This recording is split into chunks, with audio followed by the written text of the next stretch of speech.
Hey, hey, hey. Hey. Hey, everybody. I am back with another podcast episode. I do apologize for not putting these out as much as I originally said I would, but a lot of things have been going on lately. Just been lots of traveling and had some people over. We'll talk about a lot of it, actually. And some new stuff that we've been focusing on in Destiny for sure. But as you guys know, these podcasts really aren't video game related. They're more just kind of real relatable talk like the streams. The reason that these started, if this is your first one, is a lot of people wanted to just continue to hear stories and stuff like that from the streams, outside of just gaming and stuff like that.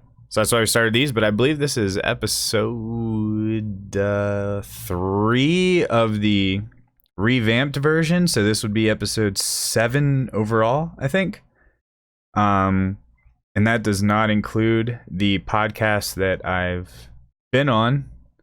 I actually have one coming up. You guys should stay tuned. So IGN's Fire Team Chat. I'm doing one on Friday, so not tomorrow, but the day after. I'm recording this on the 24th of July, 2019. If you guys follow IGN's podcast, Fire Team Chat, Destiny one, you should definitely check that out. I'm not sure what episode I'll be or when they will air that, but stay tuned for shortly after the 26th, I guess, is when we're recording it. But I'm excited, man. I've never been there before. I've been on a couple of Destiny community podcasts, and I'll be on a couple other community ones as well by just some other community members. So I'll keep you guys posted and everything on Twitter, and I'll post anything that comes up. But yeah, how's everybody doing, man? I mean, I know I'm not going to get a response because I'm sitting here talking to myself, but I hope you guys are doing well. So yeah, let's talk about what's been up lately. Let's go in like chronological order here. So since my last podcast, what was the big thing that happened? I took like a week off to go to Austin. So my buddy David, who I met in, I want to say 4th grade, I think it was 4th grade. So I've known him for a really long time, and I consider him, my best childhood friend growing up. Gone through a lot with him. It's actually funny because my mom married an Army recruit guy, so he was an Army recruiter. So if you're familiar with, if anybody has parents that married somebody in the Army, you have to relocate and travel a lot and stuff like that. So we had to travel out to this tiny little fucking town in the middle of Pennsylvania when I was in 4th grade. I had to like leave all my friends. It sucks, man. Like nobody wants to do that. And I move out there and, meet David. And I went to school out there with David 4th, 5th, 6th, 7th grade. I think I moved in 7th. It was either 7th or 8th. And then the same guy got transferred back closer to where I had originally moved from. So he had only had like a couple years out there, 4 or 5 years or whatever. So we had to move back, which again, super pissed because now I had met all these kids at the end of elementary school, beginning of middle school, and now I got to move back for middle school and high school. So it was, pretty challenging. But honestly, I didn't really have any trouble making friends. I never had any trouble making friends. If anything, it was a bittersweet thing. Like I hated moving and leaving all my friends, but at the same time, I enjoyed the adventure and the challenge of going, into a whole new area, into a whole new school district with a bunch of people that I didn't know. And I just always have liked putting myself into situations where I've been uncomfortable. And it's funny, I'm still very much like that.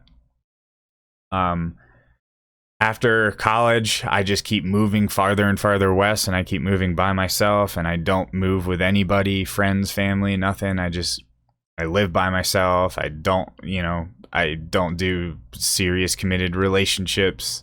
Never like have my entire life been in one. So I often wonder if the moving constantly as a child to different schools. You know, like I pretty much went to 2 elementary schools, 2 middle schools. I guess I only went to 1 high school, so I didn't have to move mid high school, but I had, you know, every other type of school. I don't even know the quite correct word for that. I had multiple versions of it. But I often wonder, you know, now that I think about it, do you think that developed me as a person to continue to move around, and every time I get comfortable in an area, just move? Ah, dude, that's such a theme for my life, man. It's such a theme. Like, you know, I guess going back to the relationship thing too. Like, dude, it's so weird. Get comfortable somewhere, move the fuck away. Get the fuck out, start something different. I guess I just get bored with everything that I do, and it's always exciting introducing new stuff into my life. No, it's been like that with jobs, and that's crazy. I guess the only really consistent thing in my life is just health. Like, I've always been very much into staying healthy, feeling good about myself, feeling confident, eating healthy, working out. That's just been something throughout my entire life that's been very consistent.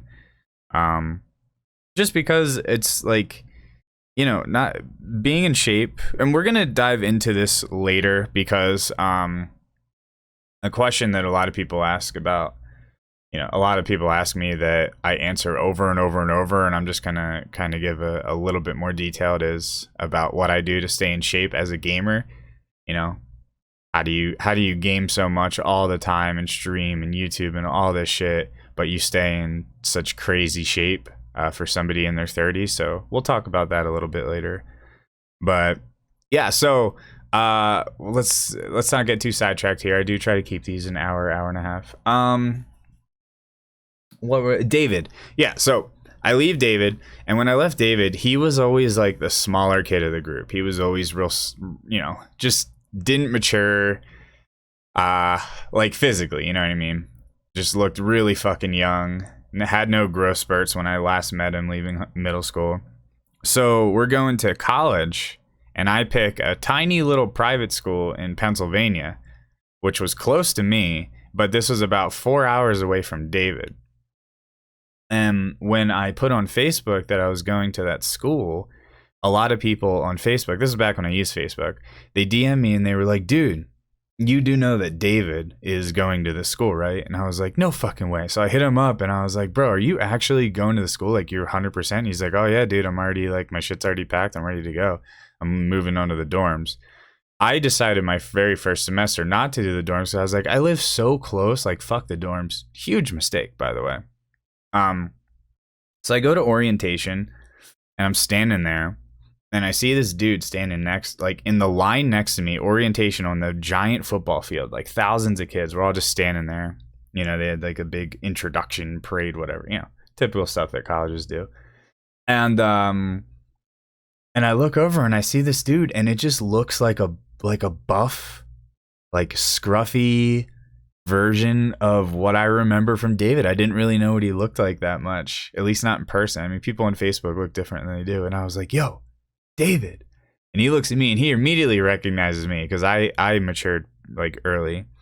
And I was like, bro, and we got out of line and we like gave each other a big hug.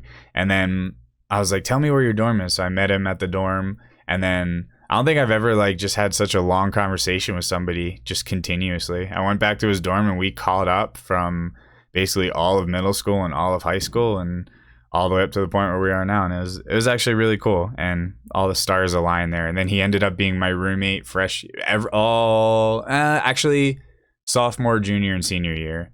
We were not roommates. Freshman year, my first semester, I hated the fact that I had to commute, even though it was like a 10-minute drive. So I basically just stayed in people's dorms all the time, every single weekend. And then I told my mom, I was like, Mom, this is ridiculous. And I moved on my second semester freshman year. So technically I did live on campus for 4 years, kind of, but one semester was at home. So move on to campus, man. If you like chilling around people, and especially if you're like a partier and a big a butterfly, as they call it. Social moth. I'm a social moth. what's good with, dude, I had a moth in my apartment the other day, and what did I call it? Like an ugly butterfly, a wannabe butterfly. But then I realized moths can actually be fucking beautiful. Like those exotic jungle moths or whatever. I don't even know if jungle moths are a thing. I could have totally just made that up. But yeah. So anyway, Austin, he moved to Austin. I moved to Colorado. He has visited me in Colorado, it was like 2 times or whatever, and he's been giving me a lot of shit to go to Austin. So I finally, and I guess the reason I didn't visit him is because of all the stuff that I went through when I was trying to get my gaming situation set up. I went through a lot of lows, just a lot of doubt and hardships, and wasn't able to pay rent for a while, and I just didn't have the resources or the money or the time or anything to really go visit him. So I just kind of made a bunch of excuses. And then last year was really good for me streaming wise, so I said, dude, I'm good. I like saved up some money, let's go. I'm ready to take some time off, because I hadn't really taken any time off in 2018. So I go to Austin. They're super happy to see me, and I'll be honest, man, they showed me a fucking wonderful time. I just have nothing but great things to say. By they, I mean David and his girlfriend Sonia.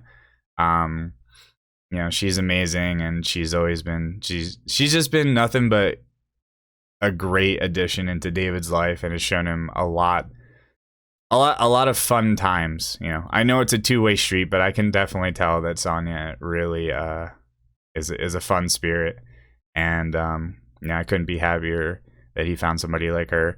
So I got to meet all their friends. I met all sorts of people, and every single night was pretty much, we were just going somewhere to some like house on the lake to party and get fucked up, and just super deep conversations. I definitely vibed and bonded with a lot of people. A lot of really good looking people too. A lot of like, everyone that they hang out with is like good looking. The dudes are handsome. Everyone there wears like, their fashion is a little bit different. I don't know if it's just the people that they hang out with, but they the clothing is definitely skimpy, and it's a little bit different. Something that I remember seeing when I went out and partied in San Diego. I was like, yeah, people definitely skimp on the clothing here a little bit. Then the final day, we went out on a boat. So there's this successful guy that has his own business that is going through a divorce, and his wife is being crazy and trying to take all of his shit, even though it's completely his company. Watch out, fellers. Watch out. So we got on this boat, and it's me, David, and Sonia, and a bunch of like friends that they have, mix between dudes and girls, and some of these girls are fucking hot as shit, and I remember at one point I was looking around, and I'm just like seeing all these girls, and I walk up to the dude who owns the boat. The dude is going through a divorce. I'm like, dude, and he's like, what's up, man? I'm like, you must love this. And he's like, what? I'm like, look around. You're just this guy, and you have all these fucking chicks, these sexy chicks on your boat. And he just looks at me, and he's like, oh, dude, I fucking love it. And I'm like, oh, man, that must feel so good. So I bonded a little with him, and pretty much worked my way around, and just tried to, because I didn't know anybody. I had never met anybody before. So the way that I treat situations is, I'm a very, you guys know, I can be a very outgoing, spunky, hyper person for sure. I definitely wouldn't consider myself a very quiet, dull human. But when I'm introduced into a massive group of people, like 20, 30 people or whatever, I always make sure to, nobody likes a guy that just, like, that nobody knows, that just tries to steal the show and take all the attention. I kind of sit back a little bit. I tone myself down a little. I more observe and sort of get to know people individually, instead of trying to make a scene and become the center of attention. So that's kind of what I did. And later, when I ended up hanging out with people that I met from there, they were like, yeah, when we first met you, we thought you were like just really a little bit more quiet and shy and like conservative. And I was like, definitely not. I'm definitely not conservative. That's for sure. And I definitely would not consider myself quiet or shy. It's just, the environment that I was thrown in. I adjusted my behavior just a little bit because, and I think that's respectful. But so we go out there, and the whole time I'm out there, I'm like hyping up this Bassnectar show. And I'm like, guys, you got to come to this Bassnectar show. A couple select people that I thought might be interested in something like that. And I was like, the Bassnectar show is what was it? A week after I had flown back from Austin. And this is his freestyle event that he does in Colorado, which is his best event in my opinion, because he doesn't play his typical music. He plays a lot of like random underground shit that you don't usually hear about.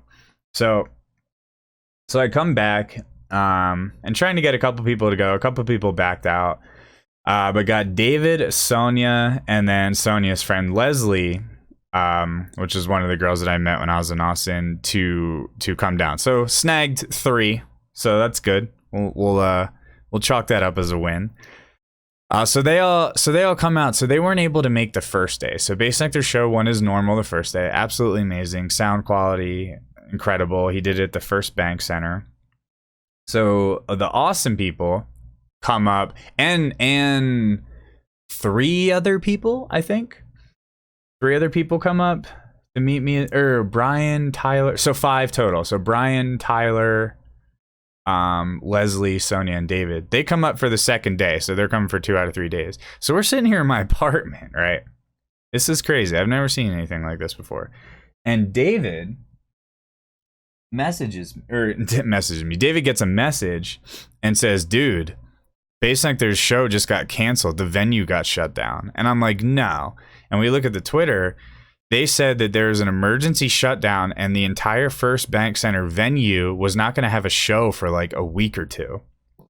So immediately we're like, what? So that means that both shows, Saturday and Sunday, Bassnectar, are canceled. So the whole community, the whole Bassnectar community starts like freaking out. But it was really cool because they didn't really blame Bassnectar, which I think is the important thing. Now you got to put yourself in the shoes there.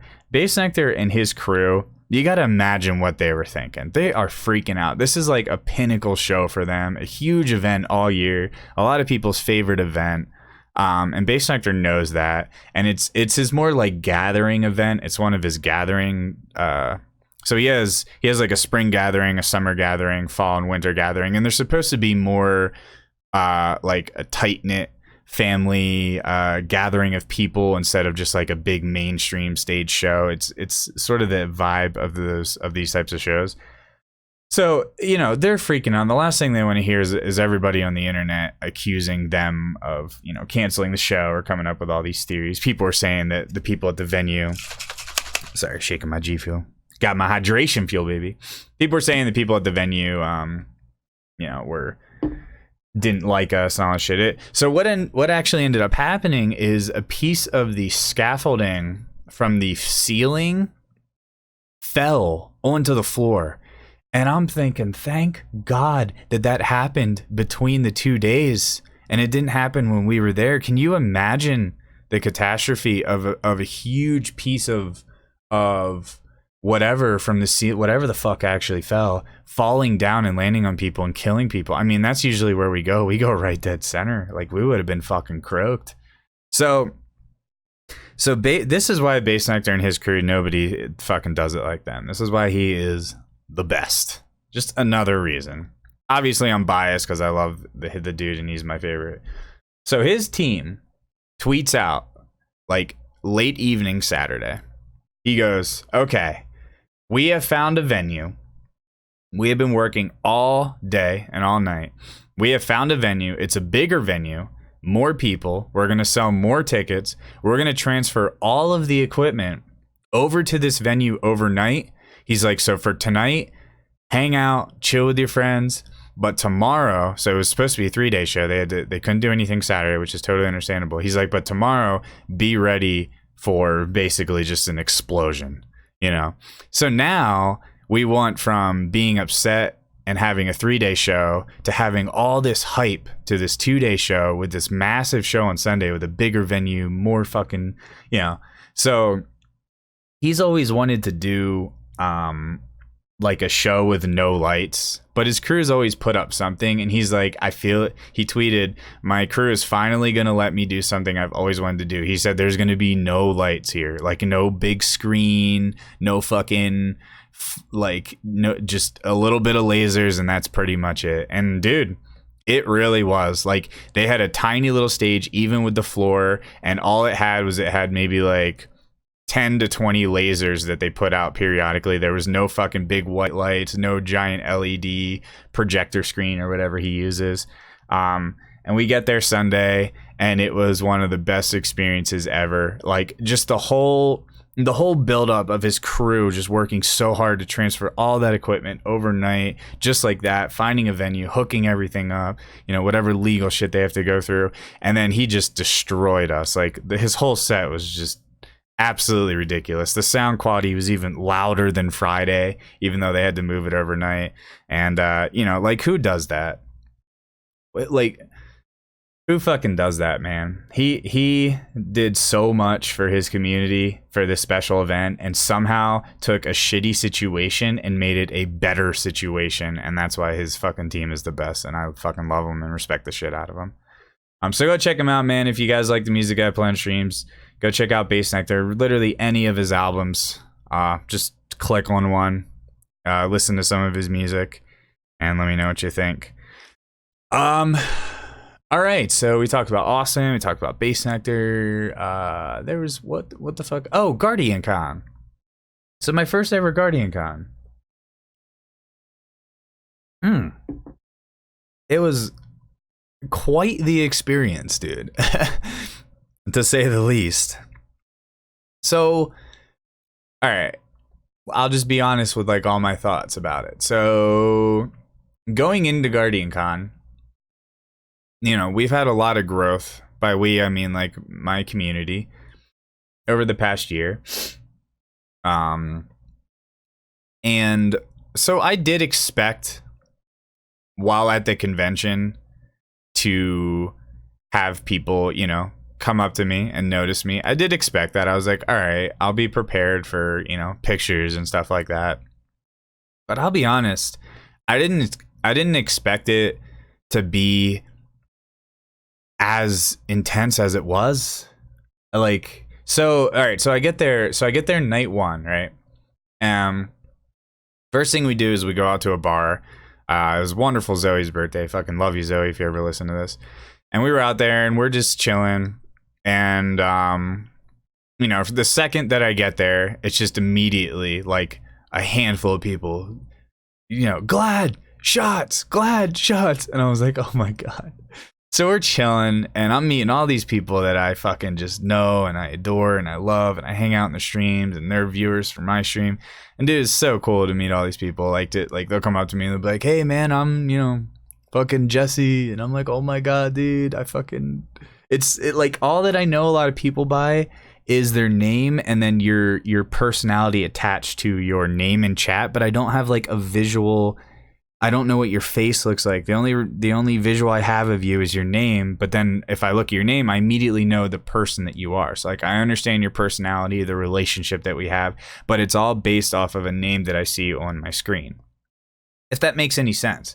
So I'm not saying that you guys are definitely not just names on a screen.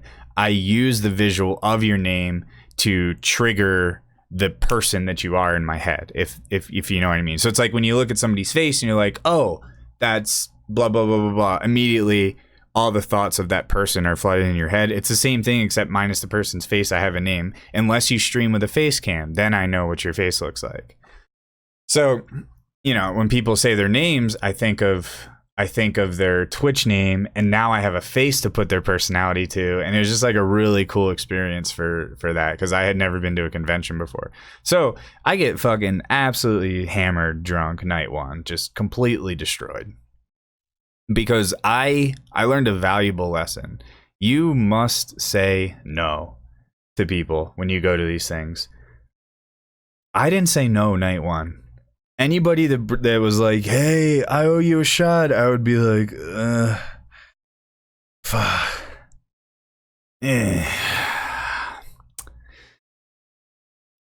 All right. Like, dude, I just kept saying yes to everybody. I remember taking like probably 20, 25 shots, and I'm not a big person. I'm very like, I don't weigh a lot. And I just got destroyed. I don't remember anything past like 11:30 was the last time I remember seeing on my phone. I don't remember anything past midnight for sure. And I wake up the next morning, or I guess evening. I don't even know. I just remember I woke up and I was in my bed, right? Or like one of our beds in our houses. And I look over and no one's in the other bed next to me. It's just me in this bed. And the first thing that I notice is my entire bed is just soaked. Like the whole bed is just wet. I fucking peed myself. Urinated all over myself, all over the bed, probably multiple times, judging by the amount of liquid that was there. And it was just nasty. But I do this all the time. Like I've peed myself many, many, many times. In college, I peed myself pretty much every single weekend. It's just because I get drunk and I pass out really hard and I'm already a heavy sleeper. And when my body has to pee from all the beer or liquor, whatever the fuck I drink, it doesn't wake me up. It just goes. It just releases. So it's not like I stand up and pee. I just literally just piss myself, like just urinate in my clothes. So people started coming upstairs and they were like, yo, Glad, you know... Like I recognized some of the faces, some I didn't. I was trying to like get to meet people, but I was hurting so bad. My head was so pounding. And they're like, yo, do you want some water? And I'm like, yeah. They're like, do you want some chicken nuggets? I was like, Elsa. She was like, yeah. I was like, yeah. So they go downstairs, they get water and chicken nuggets. And I just opened my mouth. I was like even too tired to open my eyes and look at the people. I just kind of was recognizing voices, I guess. And they're like, you want us to feed you chicken nuggets and water? And I was like, yeah. And they start feeding me this food. And then I just zonk back out.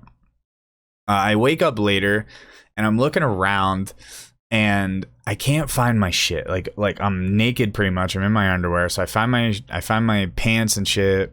And then I find my money on the floor and my credit card, but no wallet. So somehow my money and my credit card was removed from my wallet, but my wallet was gone. Which is weird. Because it's like normally, you know what I mean? Like it's like, what the fuck? Like, why is my wallet, like leather wallet with ID, but my money and everything is with me? So I go down, like I get up, I finally put my clothes back on, and I walk out in the room and they're all sitting there, you know, kind of chilling, just partying still. Like early, these kids are crazy, they're awesome. And I'm looking around, I'm like, oh shit, man, this fucking, you guys like did some weird shit or whatever. And then I go downstairs and I go into the living room and I'm like, wait, what?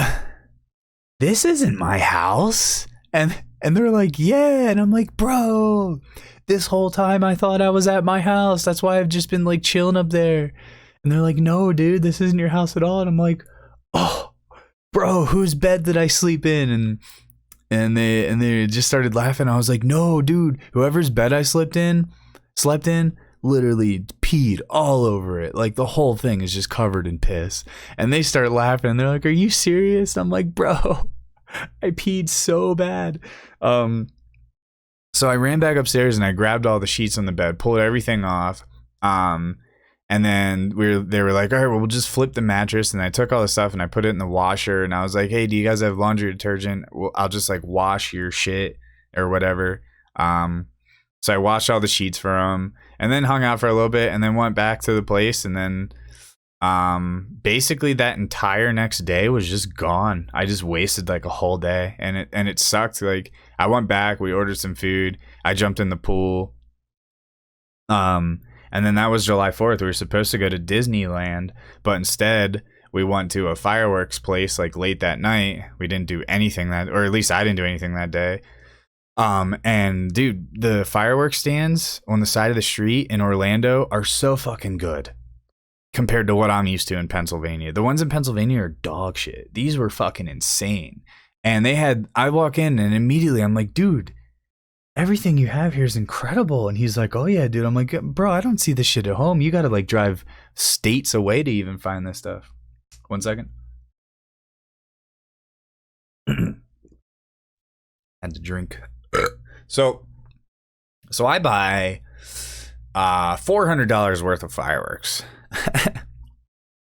Just the good ones, dude. Like the mortars, like the big boys, the ones that go way up in the air and then bang. These things were so fucking loud. Like, I'm surprised more car alarms didn't get set off.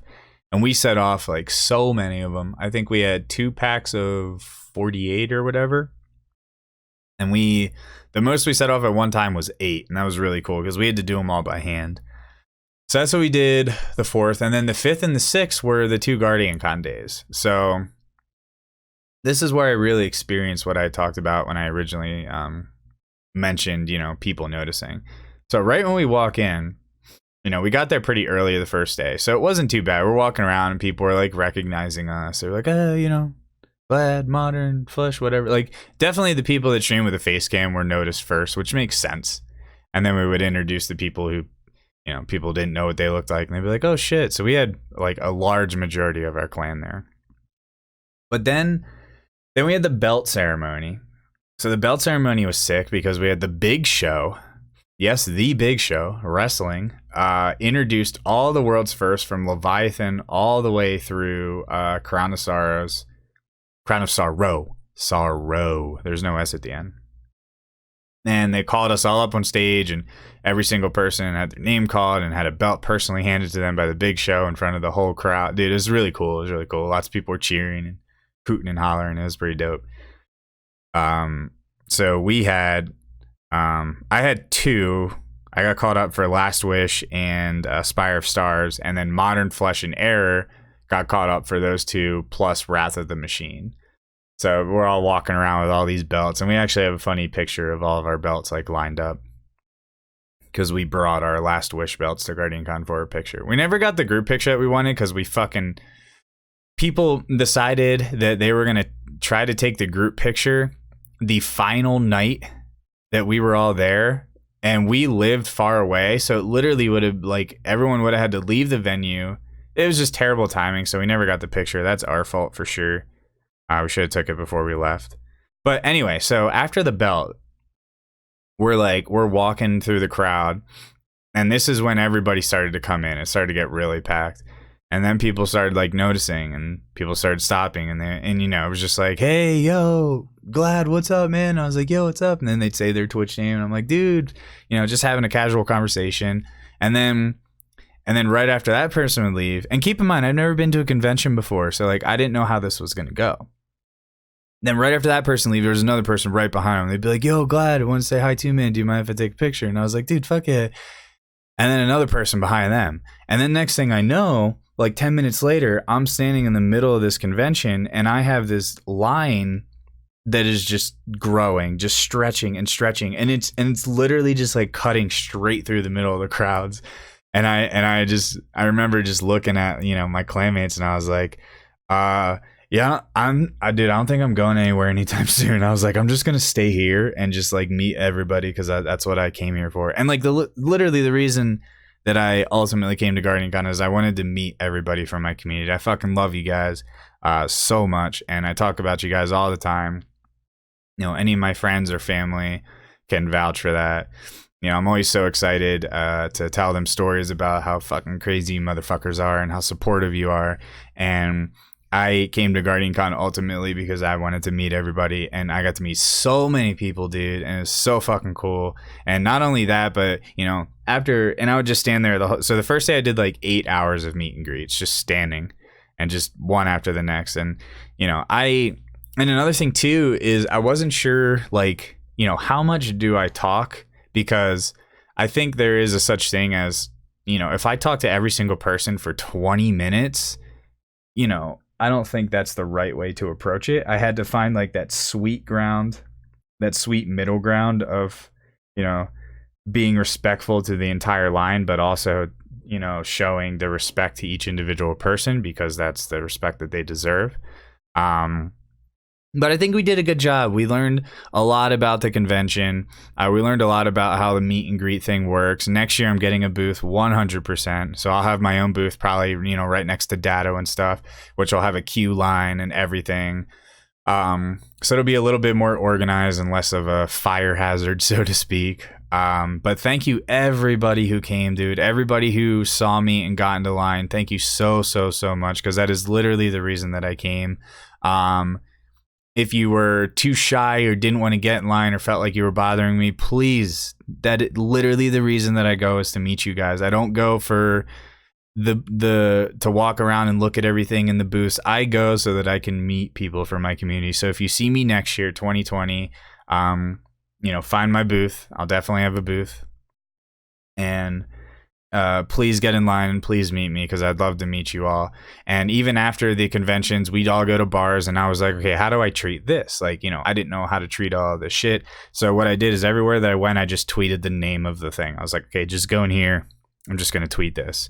And people would come, dude, and it's so fucking cool. Like, you guys are so awesome. And everybody would come and they would hang out, and like people were trying, like, just buying me drinks. I ended up saying no to people after day one. I was like, all right, I need to say no to you now, but we'll keep on partying for sure. And at the bars, you know, it's not so much like the line thing from the convention. People are a little bit more respectful that it's more social time. But just the whole time is spent just talking to different sorts of people and getting to know them and having drinks with them and laughing and taking pictures, and it was exactly what I'd wished for. So GuardianCon was a wonderful experience. Oh, I forgot to tell you, after what was it, night one of GuardianCon, so night one of GuardianCon, again, shit show. I was drinking a lot. We went to this pool bar, or this billiard bar. I guess pool bar makes you think of like a pool like water. And so we're partying, you know, blah blah, whatever. And here's what I wake up to. I wake up to somebody kind of like nudging me, and they're like, yo, buddy, are you okay? This was not the night after I peed myself, but the night after that, so 2 nights after. And I'm lying on my back on fucking cement and rock, arms crossed over my chest. The dude has a picture. It's actually fucking hilarious. And he's like, yo, are you okay? And he's like, you passed out in my backyard. I passed out in this dude's backyard, random fucking backyard. So he wakes me up, and I feel like shit. And he's like, yeah, you can just come through the room and head into the hallway here, and you can find, you know, your bearings, I guess. And as I'm walking through, is like his fucking girlfriend's there, his wife, I guess. And as I'm about to walk out the door, I'm just like, can I use your bathroom real quick? And I went in and I used their bathroom, and then I walked out, and they probably thought I was weird, but they ended up being really cool. And they were at the bar later that night and the next night, and they came up to me and like, yo, do you remember me? And I was like, oh my God, I fucking passed out on your porch. So yeah, I had a sloppy, all over the place experience at GuardianCon. I learned a lot. So I think we'll be a lot better going forward. For sure. But it was a lot of fun, man. You guys should definitely go for 2020.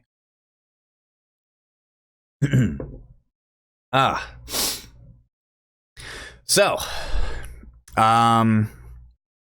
dude, fucking, you know what's a hot topic right now? This whole alien shit.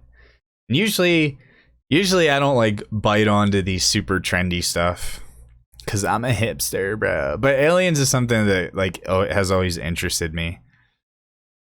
But this whole Area 51 thing just kind of like came out of nowhere. And from the best of my knowledge, it exploded from Joe Rogan, which makes sense. Sounds like something that he done. I haven't actually heard any of his conversations on it. But yeah, about like this alien Halloween mask for like streams, and I was wearing it when we were doing the Blind Last Wish with Marco and Wids and those Division guys. We're doing a Blind Leviathan on the 25th, Thursday, tomorrow. I think this will probably be recorded or uploaded on the 25th anyway. So, hey, if you're listening to this, we're probably doing a Blind Levy right now. But, dude, so couple interesting thoughts that I want to talk about very briefly. Maybe not briefly. I don't know. I go on tangents.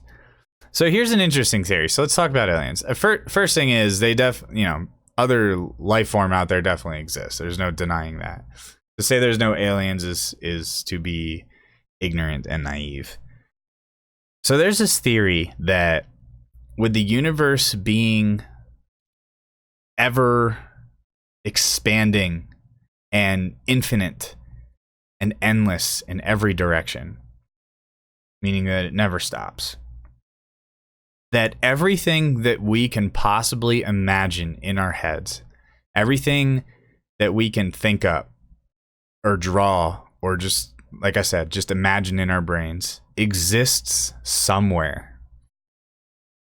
And there doesn't need to be any proof, which means that it's like true. So like, just a little example would be there exists somewhere on some planet, somewhere in the universe, since it's endless in every direction, a giraffe body with an elephant head with bunny ears that eats little midgets. like that exists somewhere. And if you think about it, it has to. The endless combinations and of things that exist, like it must exist somewhere. And I don't know what this theory is called, but it's a very interesting one. So here's the other side of it. This was something that was kind of introduced to me more recently, is if everything exists and the universe has been around for so long, shouldn't we have been visited already? So what I mean by that is like if aliens exist, then therefore we can picture the most advanced, intelligent, traveling 30 times the speed of light, like that exists somewhere, because if we can think of it, it exists. Shouldn't that have come across our planet at this point? Shouldn't we have been visited? Interesting thought. So it makes me think, okay, yeah, if the universe is endless, there has to be something that has achieved intergalactic travel, or whatever the phrase I'm looking for here is. And it must have come across our planet, but maybe it's come across our planet when we weren't here. Like, we are a very young species. Our planet has been here for a really long time. Maybe our planet has already been discovered. Maybe these types of advanced species exist, but maybe there's not a lot of it. Maybe it's just a handful. But then again, if the universe is endless, there would be pretty much an endless supply of these time-traveling fucking green aliens. Why is green always associated with aliens? I don't know. Weird. I guess because it's a weird, gooey, slimy color, and that's always what... But yeah, I thought that was... I forget what this theory is called as well, but it's pretty interesting. I mean, maybe our planet has been visited. Maybe we're just, maybe we just haven't been seen. I mean, the other argument to it is, if the universe is so large, our planet may have not been discovered yet by other things, just because it's in such a random spot compared to where they may be. They may be in a galaxy that is just trillions and fucking miles, or like light years away, and they just haven't seen us yet. So, but pretty cool stuff, man. I mean, I watch a lot of like documentaries and shit like that on Netflix or whatever. So some food for thought. Food for thought. Ah, dude, I always drink my G Fuel so fast. Always. So I was the thought of senior week had popped up the other day. It's like summer now, summer break and all that stuff. I think senior week for me was in June when I had it. It was June 2007. I think it was June 2007. But I wanted to tell a couple stories about senior week. So you guys always are like, stories, tell us more stories. So I went to senior week with a group of, how many dudes was it? God, it was like 10. And the place that we got a house was in the same place as 2 other people that got a house. And once again, all fucking dudes. And like, I'm talking like bros. Like when I was in high school, I was a fucking bro. I was a dude, weightlifting, collared shirt wearing, gelled hair, fuck your girl, party, hook up with your chicks, bro, all the time. Like, I was really nice. I wasn't a bully. Wasn't mean to people at all. I friended everybody. Always, never judged people. Never tried to fit into cliques. I tried to befriend everybody, but I was definitely a dude. Dudes being dudes. So you can imagine. I mean, it got so rowdy. So we get there, right? The first night. And the first thing we do is we're like, all right, the first day, we go out on the beach. And what does a bunch of horny fucking 18-year-olds, drunk dudes do on the beach? Looking for chicks. So we're going along and we're like, all right, well, let's just look for groups of girls. Let's friend them, and then let's either go back to their house and party or bring them back to our house and party. So we find this group of like, I don't know, like 5 or 6 girls or whatever. I forget how we like. I think we might have done the stupid frisbee trick or some shit. You know what I mean? Throw it in the middle and then run into them and be like, hey, shit, my frisbee landed here. It's so crazy. Hi. But me and my buddy Scott, we always kind of led the way with like the whole girl situation because we didn't really give a shit. So we meet these girls and then we're like, you know, getting their names and all that shit. Whatever. I didn't really care. God, Glad, you're such a dog. I was. All right. And we get their information. And I'm kind of like, you know, I kind of picked out this one girl that I thought was like the hottest. And I just started, you know, really taking up her attention to let her know, hey, you know, we should be a thing one of these nights. So I got her number. I made sure to get just her number. They invited us to their place that night. And it was just a walk away. So, you know, we're all just fucking dressed in flip-flops and swim shorts and tank tops and all this shit. I love that life, man. Where you just walking around in that sort of clothing. And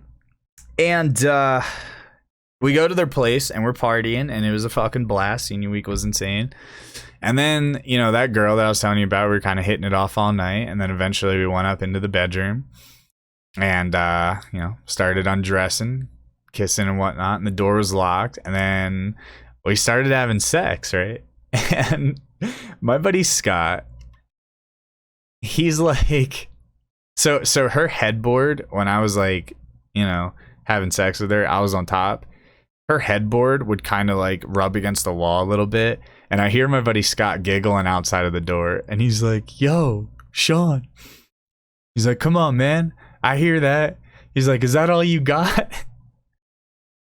So I'm just like, oh my God, I'm looking at this girl. And she's like, you know, we're both drunk. So I start going harder and the headboard, like the sound just kind of just like picks up speed and it's hitting into the wall. And he's like, they're all laughing outside the door and they're like, yo, you can go harder. So I start going like as hard as I can, just the fucking headboard slamming into the fucking wall. And then he goes, all right, you don't want to come too fast now. Slow it down a little bit. And I slow down and I'm having sex with this girl I just met. And my buddy Scott is directing my speed like a fucking porno, telling me like how fast to go and how slow. And he's like, all right, there you go. Slow it down. Nice and like sexual, nice and romantic. And then there's like a long pause. And then he goes, all right, super fast. And he screams and I just start going really hard again. Dude, hilarious, by the way.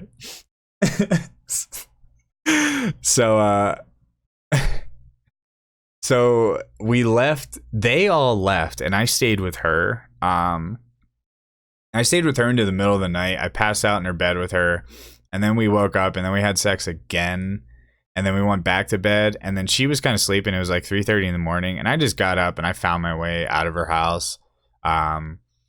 and walked back to our house and just collapsed on the couch and, woke up the next morning and we continued with our day.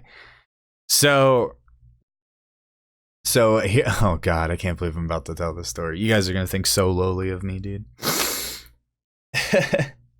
So it was like 2 days later, right? One of the dudes that I was with was Brad. And we're sitting there and it's like kind of nighttime, evening. Brad's been kind of chilling with this chick like for the last couple hours. She's just been on his arm or whatever. It wasn't bad. She looked kind of slutty though, which was a turn on for me. And he starts like falling asleep on the couch and I was like, Brad. And I knew he wasn't drunk. He was just like really shy and just not confident. And I was like, Brad, you have this pretty girl next to you like that clearly wants to sleep with you. And I look at her and she's not denying. And I'm like, get the fuck up, bro. I was like, why are you sleeping on the bed? Like, or on the couch? Like, get the fuck up. And he like puts his head back down and starts falling asleep. And I'm like, Brad. And I go over and I'm like, bro, you can't leave this fucking chick just hanging like this. Like, she's been hanging out with you all night. She literally ditched your friend. She was there with just us. I'm like, get the fuck up. So I stood there in front of like everyone. We had like 20 people there. Everyone's watching this unfold. And I was like, Brad, if you don't get up in 10 seconds, I'm literally going to take your girl. I'm going to walk over. I'm going to grab her hand. I'm going to take her into the bedroom. And that's going to be that. And I'm like, 10, 9. And I count down 3, 2, 1. Right when I get to 1, not even kidding, this chick walks away from Brad, walks to me, grabs my hand, and leads me into the bedroom. And everyone's just like, oh shit. Like, dude, it's like it's fucking hilarious. Everyone's like, oh shit, Brad, what the fuck? And Brad just like, he wasn't drunk. He bitched out. So I got into this room and this chick, like I said, looked like slut. Totally a slut. Loved her though. Amazing. She throws me on the bed, rips my clothes off, rips her clothes off, and just starts going to town on me down there. I mean, she's like the fucking the queen of the head. And I'm just like, oh my God. She's just going off. And I'm like drunk, so I'm fucking the sensation is a little bit toned down, you know what I mean? Because if I was sober, this chick probably would have fucking got me off pretty quick. So he throws me down the bed and just is going off. And the door was unlocked.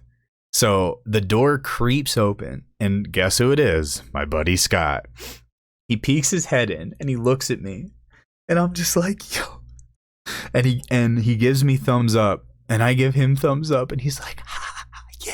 And he's like looking at her and he's like, oh my God. So he leaves, right? He leaves the room. Closes the door. And I'm like, all right, word. And then he comes back. The door opens again. And the whole fucking like in comes like 6 or 7 people, and they all sneak in and they fucking climb up on like on the side. There was like bunk beds, and they all start climbing on the beds. And I'm like, okay, she clearly hears these people coming in the room. Like, there's no way she doesn't see or hear them, but she just keeps doing her thing. And I'm just sitting there like my hands behind my head and like giving those guys thumbs up, and they're laughing and I'm laughing, and I'm just like, oh my God, what is going on? So my buddy whips out a fucking camera and starts filming, and dude. So this goes on for like a couple more minutes, right? And she's been doing this for a while. So, I start to feel that feeling when you're like, all right, I'm about to like, I could definitely bust pretty soon. So I'm thinking, all right, all my friends are in here, all my best friends from high school. There's a camera on me. Like, I got to do something funny when I like bust. Like, I gotta fucking just my first thought was, I'm just gonna be like, ah, and just fucking make some crazy ass noises or some shit. Like, just be really funny. And right as I'm about to like fucking come, I feel something in my stomach. I feel a rumbling in my lower stomach. A big old fart brewing up. I'm talking like a beast. And I'm like, fuck. I have two options. I can finish, which I really want to, and scream and yell, or I can just fart fucking loud as shit. And that'll be funny. And I'm like, dude, all right, I can't do both. There's no way I'm farting and coming at the same time. Like, that's just not happening. So I'm sitting there and it's like, dude, both are ready to come out, like the fart and the fucking finish. And I'm like, fuck, what do I choose? So I'm like, all right. And I start saying to her, I'm like, all right, I'm gonna come. And I lift my hips up in the air as high as I can so that my like ass is right next to her face, and just released the biggest fart I think I've ever released in my life. Just right into this girl's face, dude. All of my friends just start dying laughing. They're like, blah, and they start fucking screaming and throwing shit. And she, I mean, obviously, like, poor girl, I love you. You're the best. More people like you, please. She fucking gets up and she's like, oh my God, I'm out of here. And she fucking gets up and like grabs her clothes and can't find her shit and just like wraps a towel around her. Dude, now I feel bad, obviously, but at the moment I was a fucking stupid bro kid. And she wraps herself up and just storms out of the house and just leaves, and never heard from her again. Actually, apparently she went to a school near us, and I saw her at a cafeteria when I went to visit that school. But I never said anything to her. I didn't want to be an asshole, you know what I mean? So yeah, so that happened, in case you didn't know.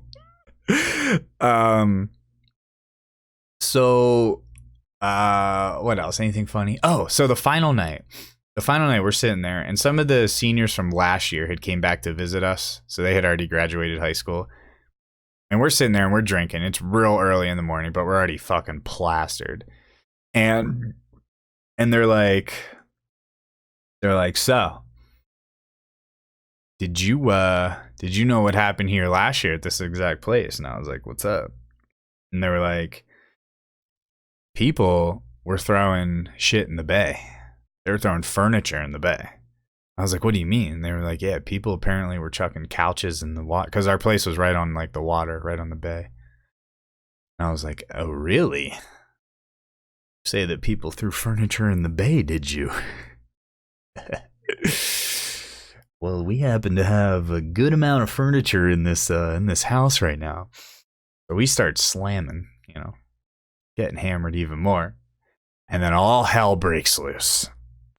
I don't know what happened with me, but the demons inside of me came out.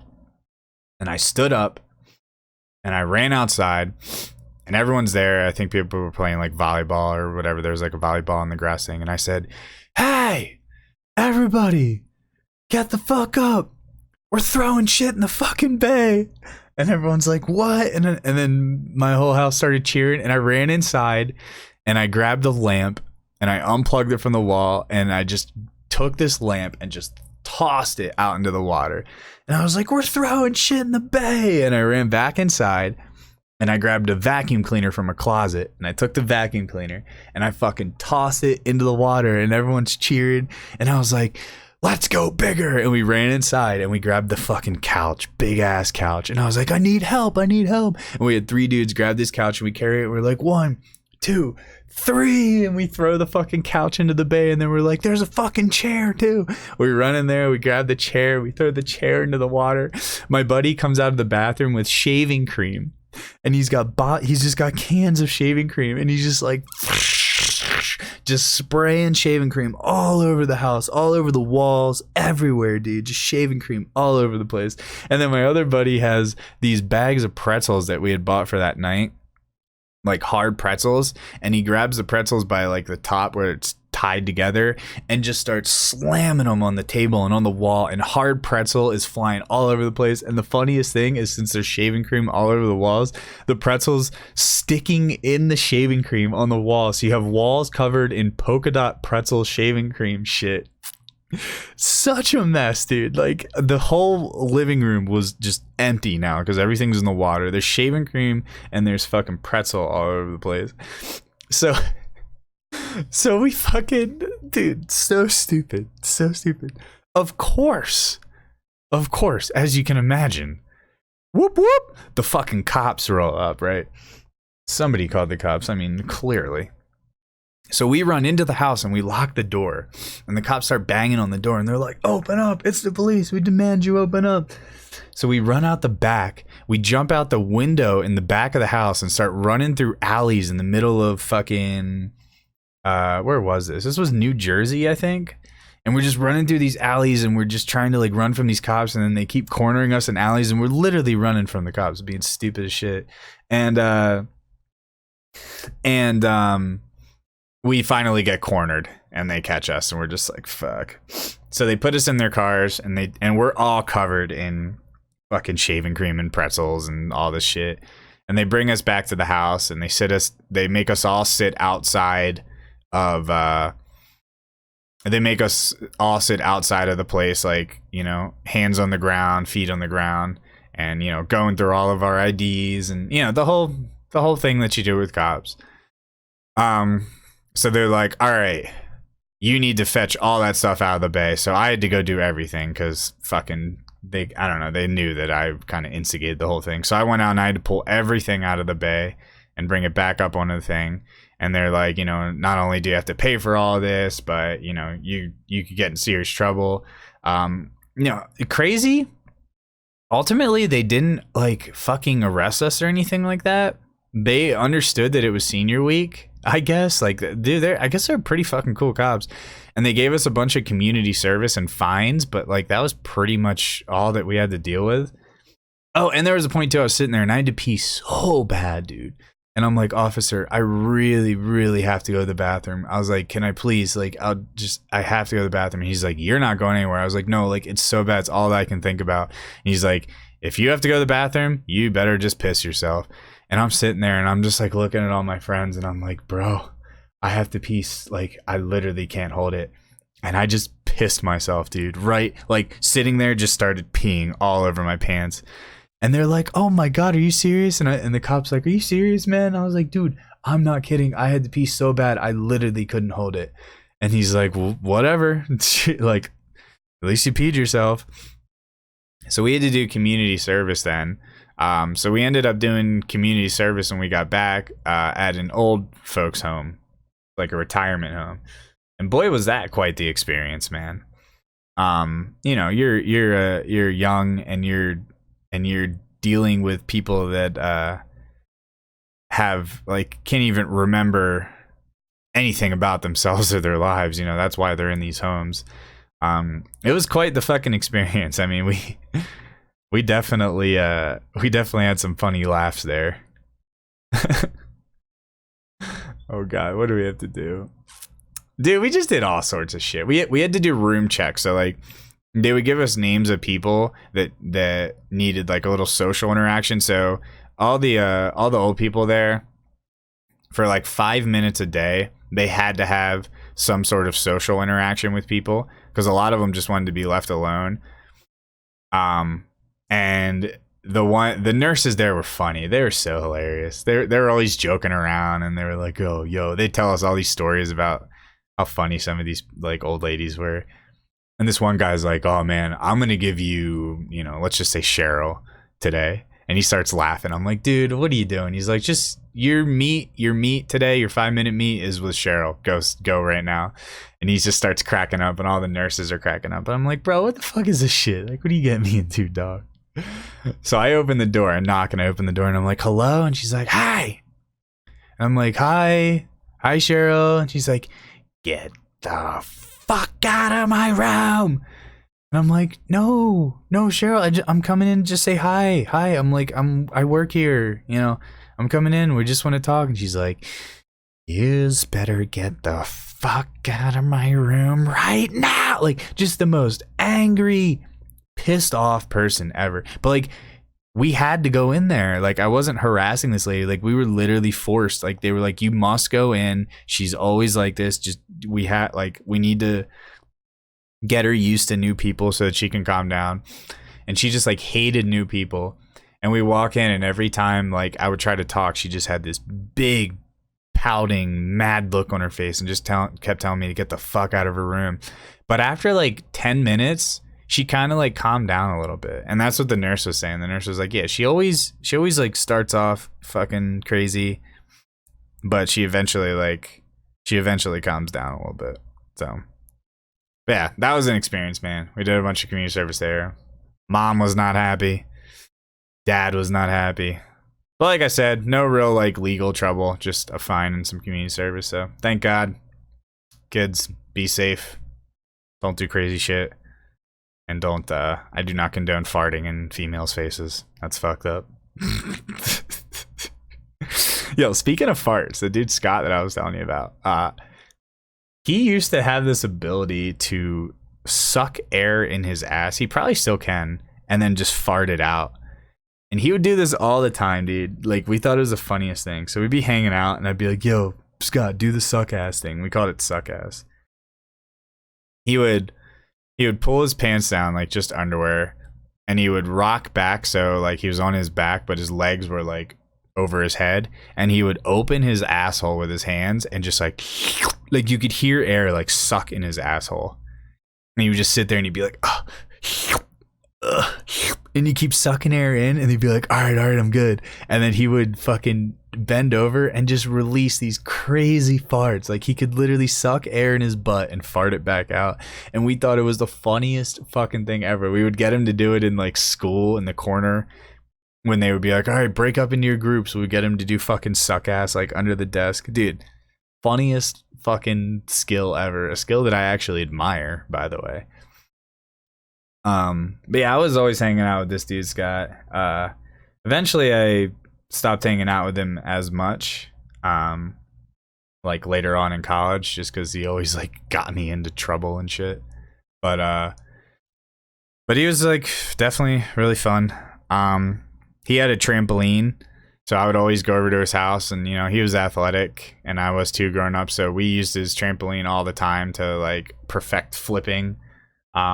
So I probably still can tumble a little bit, but I used to be able to tumble for sure. I used to be able to do round off back handsprings, standing back tucks, full twisting back tucks on his trampoline, like 1.5 twisting fronts. Like I could definitely tumble. I taught myself how to do it over a bunch of years on a trampoline. And then we used to go to the pool a lot, and we would go off the diving board and do like, you know, 2.5 somersault or a full twisting 1.5. Like we were able to do some pretty cool tricks, stuff that people that were actually divers would train years for, and we just kind of taught ourselves how to do it.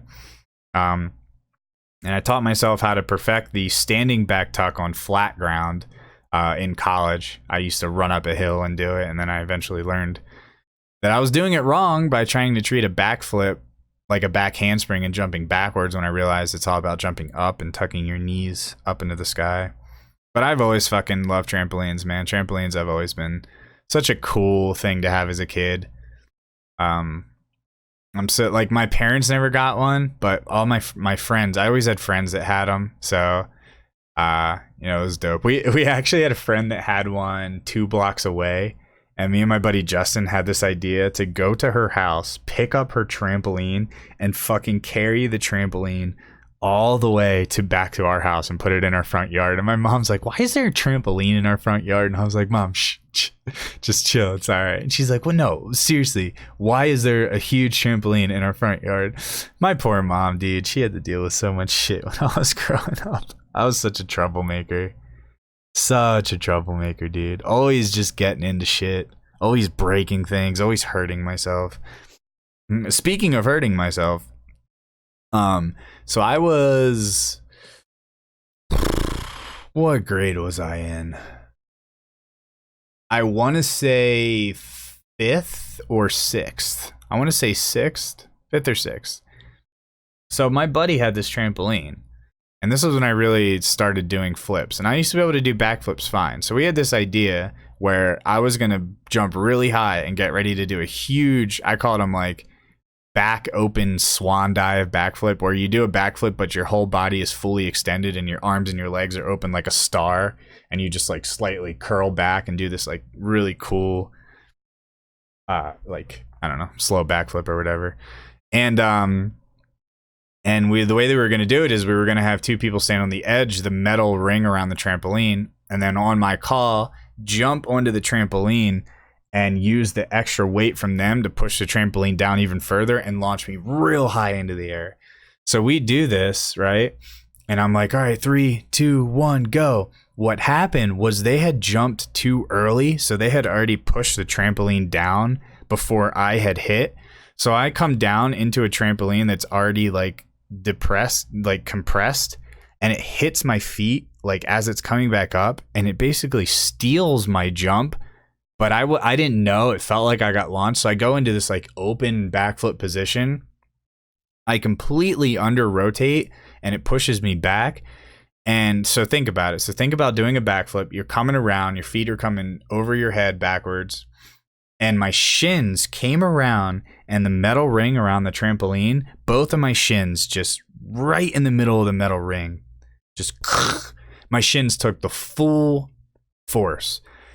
So immediately I'm just like, oh, and I start like rolling and they're like, oh, dude, are you all right? And I'm like, dude. And I fucking crawled off the trampoline and I kept my arms over my shins. And then I removed my hands from my shins. And right in the middle of both shins, there's just a huge split skin wound. And it's just getting bigger and bigger and bigger. And I was like, bro, I fucking hope I didn't break both of my shins. And I was like trying to feel the bone. And I'm like, okay, I don't think the shins are broken, but like it's some serious pain.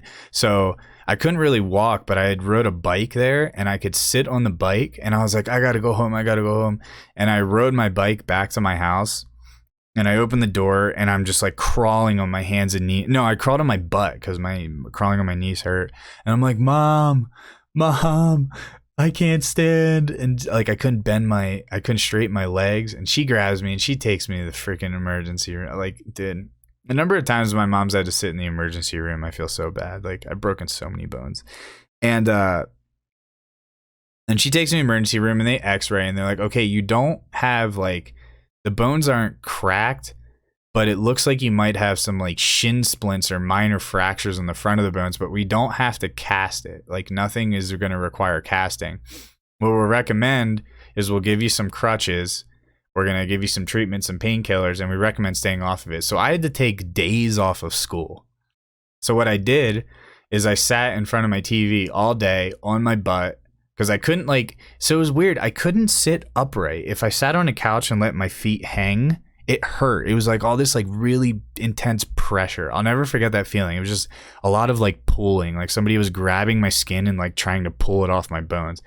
I could only sit on my butt with my legs bent at like a 90-degree angle. So I propped myself against the like bottom part of the couch with all these pillows.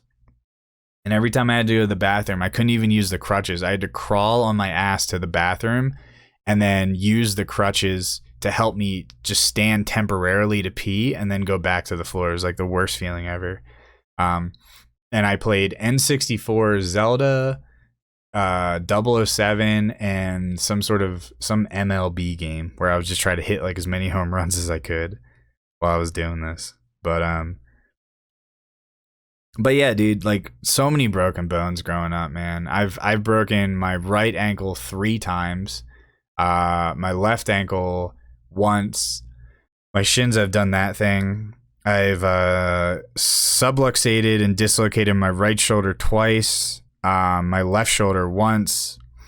My collarbone on my right shoulder is detached from the joint. I guess it's the AC joint, so it's just kind of hanging there. You can actually push it up and down. Oh my god, there's actually a video on YouTube of that. Oh dude, should I show you guys? Oh my god. There's a video on YouTube. Let me see if I can find it of how I fucked my shoulder up. What's it called? Drunk Albright Wrestling. Oh my god, it's actually fucking here, dude.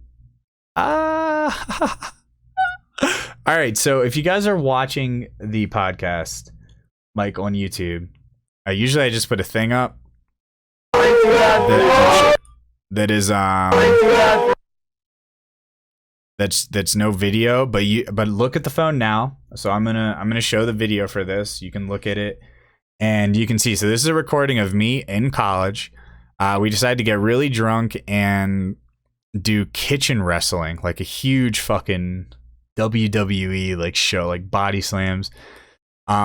So what happened, to paint the picture, is I climbed up onto the cabinets of my kitchen and decided I was going to do a front flip body slam onto my friend who was on the ground. What happened was I did the front flip, and instead of landing evenly on my back, I landed on the back of my right shoulder. I took the full force of the hit, and it pushed my shoulder forward and dislocated my shoulder, and my collarbone was removed from the joint. So it like came out and was resting on top of the joint, and still is to this day, kind of. It's like a big lump.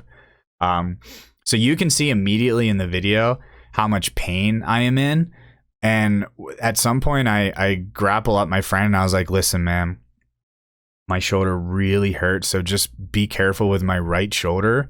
But let's keep this going because people are loving this. Let's keep the show going. This is really funny. So once again, if you're watching, now is the time to tune in. Check it out.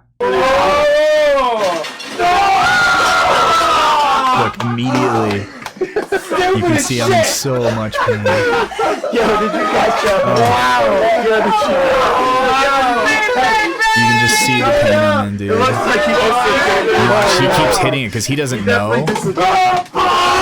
So he just keeps drilling into my shoulder.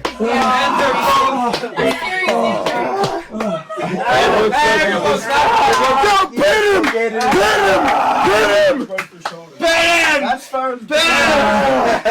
Roll over.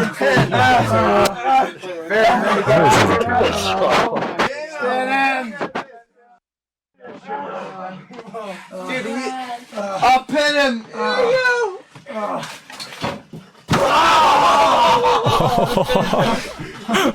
my God. Dude, that's me on the ground. Look, he tried to pin me. I got out. That was a premature. Looks like he's grabbing my ball. Dude, don't get paid. Oh my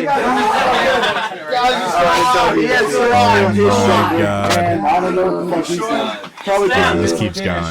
I might just let this read. The Steiner recliner. Look. All I can think about is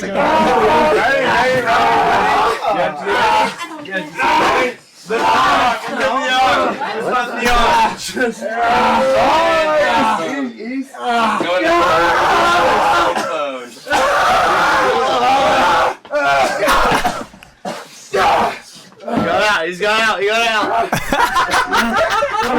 Oh, wow. A punch. Get him. Dude, we're coming. Get him. Get him, motherfucker. Get him, man. Oh, fucking shot.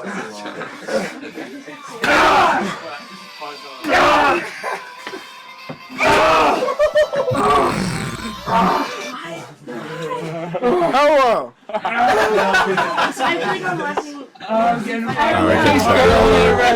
So this is what I'm telling him right now. Right here, I'm whispering in his ear. I'm like, listen, man, my shoulder really hurts. Just be careful. See, he even taps me there. He like acknowledges. I guess that was the day. Alright, let's get to some good stuff here. Hold on. Who did? There we go. So much pain. It hurts just watching, dude. I remember the fucking. My whole shoulder is just like gone, dude. Just dislocated, basically. It eventually popped back in after a while. That's why my performance is pretty shit right here. Oh man. Yeah, fair. I'll be your cameo. Alright, here we go. This is where some good stuff happens. Well, that just happened. He's over here taunting. Uh-oh. What am I reaching for? The trash can. That's nasty. Oh no!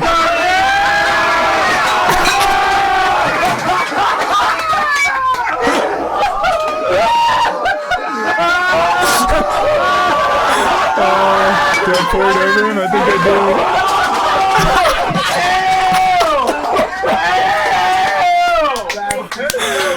Oh my god, this is so funny. driving! See, when I tell you these college stories, man, I'm not fucking. If you can't watch this right now, that's unfortunate. But I'm sure you can hear it. There's two more things. There's a pile drive. Here we go. Here's a pile drive.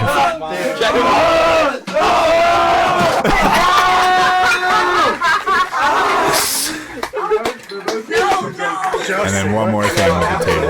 I got it. Oh my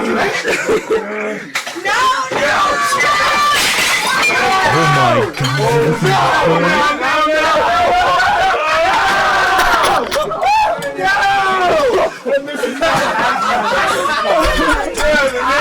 Reckless, dude. Look at our kitchen, man. It's such a mess. Our house was the dirtiest house ever. You just walked in like, what the fuck is going on here? Everyone be quiet. The neighbors stay shut. There you go, bro. And I think that's it. Yeah, I'm loaded. No way. Are you kidding me? Take him out. Take him out. Take him out.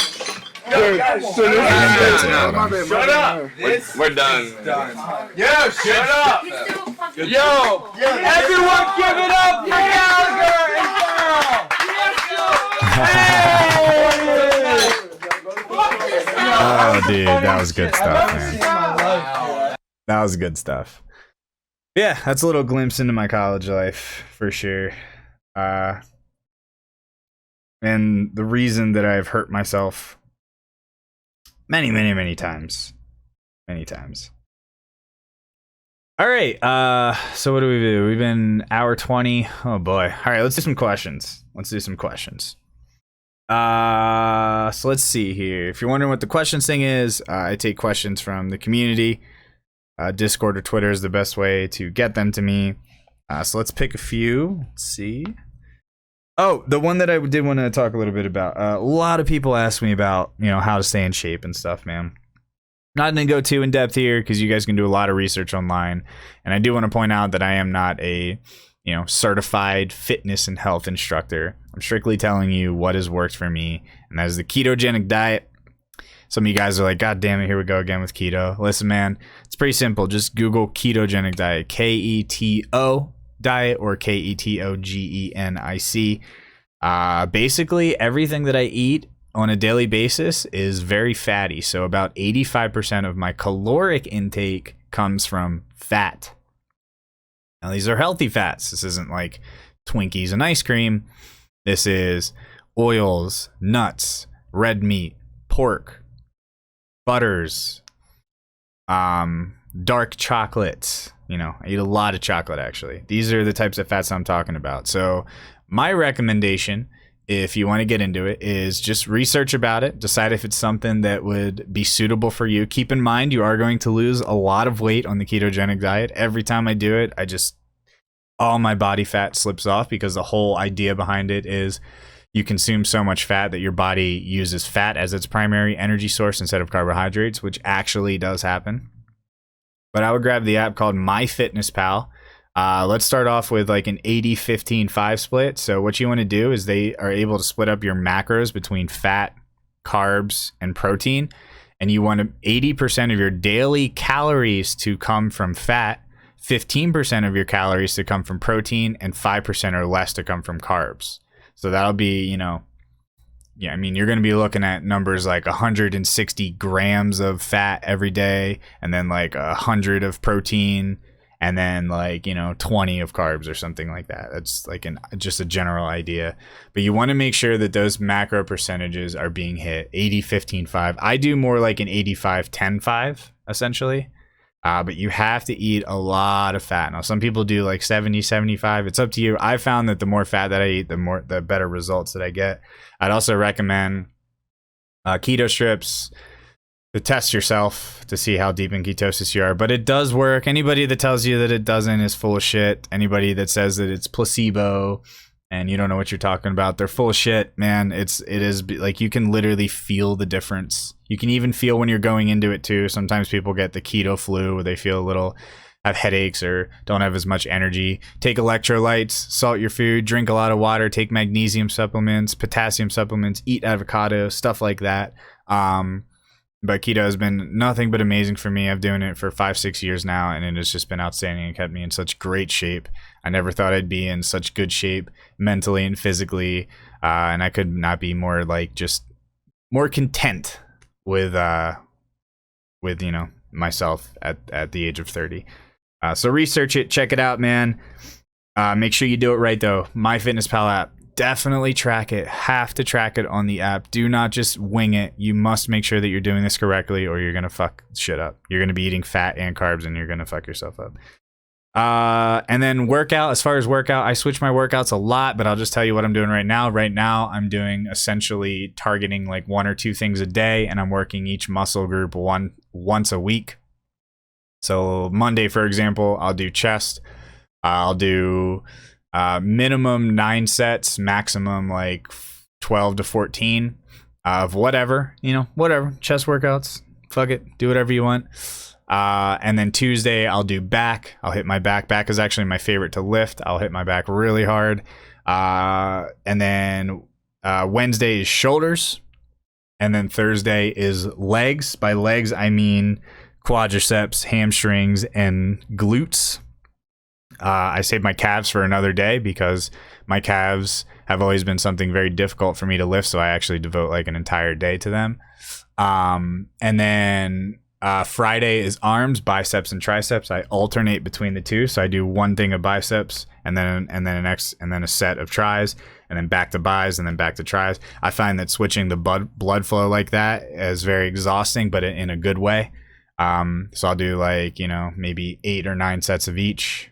I usually do 8. I do like bis tris on one exercise, then I do bis tris of another, and then I do like a burnout, like burn out my biceps and burn out my triceps and call it a day. And then on Saturday I do calves and abs. Once again, I alternate between both, but I hit both really hard. And then Sunday I do total rest, so I don't do any cardio, any weightlifting on Sunday. Take the full day off to rest. And cardio I just kind of do when I feel that I want to do it. Sometimes it's every day, sometimes it's twice a week, sometimes it's every other day. But that's what I'm doing right now. So yeah. Okay, another question. Let's hurry up here. Glad, how do you stay so positive on a daily basis? Good question.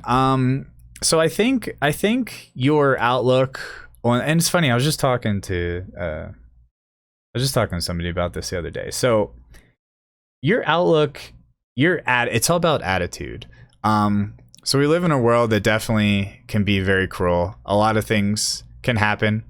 A lot of downs, a lot of ups for sure.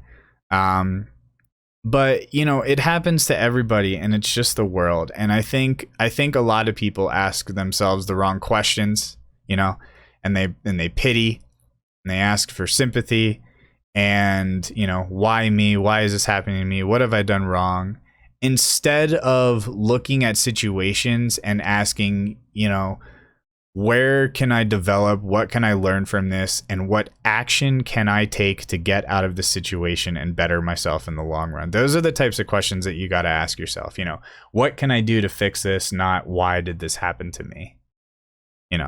What did I learn from this instead of what is wrong with me? Why do people hate me? Stuff like that. So, and every day when I wake up, it's just an attitude that I plant into my head. Your attitude is under your control. You can control your attitude, and your attitude sets your mood and your tone for the day, and that sets your happiness levels and how well your day is going to go.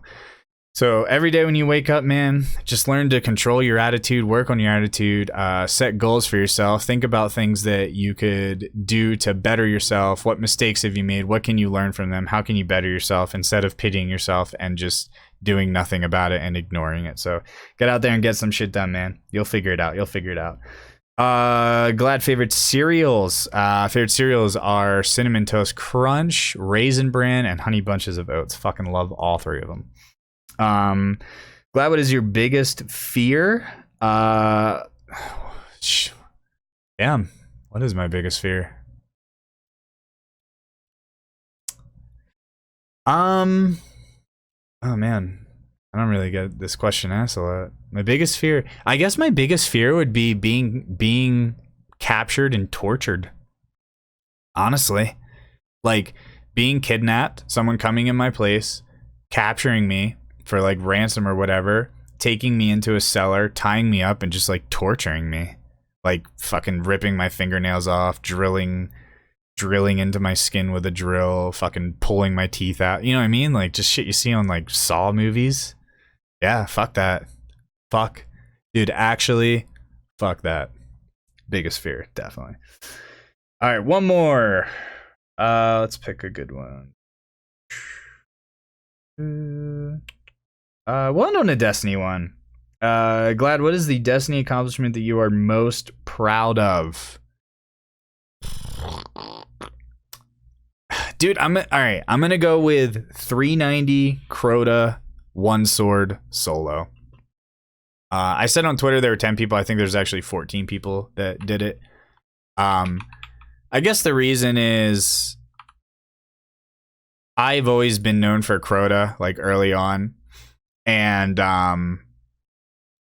you know, when 390 Crota came out, what it did is it introduced a huge issue for the solo. It introduced an oversoul that spawned every time after Crota went down. So for the solo, you had to solo oversouls, which was really hard, especially at a 390 power level. And I was actually the first person to solo Crota on all three characters. I went right in. Slayer started at the beginning of the raid and tried to solo from the beginning. I just went right to the boss, which I think was a smart move. And I found a spot on the rock where you could bounce Sleeper and hit the Oversoul 3 times with Sleeper, and it would actually stun the Oversoul. And I was able to get the solo on a Warlock a couple hours later, and then on a Titan, and then on a Hunter. And then the big question is, can you solo 390 Crota with one sword? Only 14 people have done this. It is a frame perfect trick twice in a row, which is extremely difficult to do. It's one of the hardest things I've ever done. Definitely the hardest thing at the time. And I worked so hard at it, and I did like a 35-hour stream working out strats, and people had told me that Dragon's Breath was the only way to do it, and everyone was doubting my strategy, and people told me that what I was doing was dumb and inconsistent and wasn't going to work. And I was stubborn. I was like, I'm getting this done, and I grinded out, and I got it done. And I just remember feeling just so overwhelmed and relieved when I got it done. One of the hardest things ever that I've done in a video game. I know Tensions went back and destroyed this, and he might disagree, but if you've done this, or if you've ever attempted this, it is actually a very difficult thing to do and takes a lot of time. And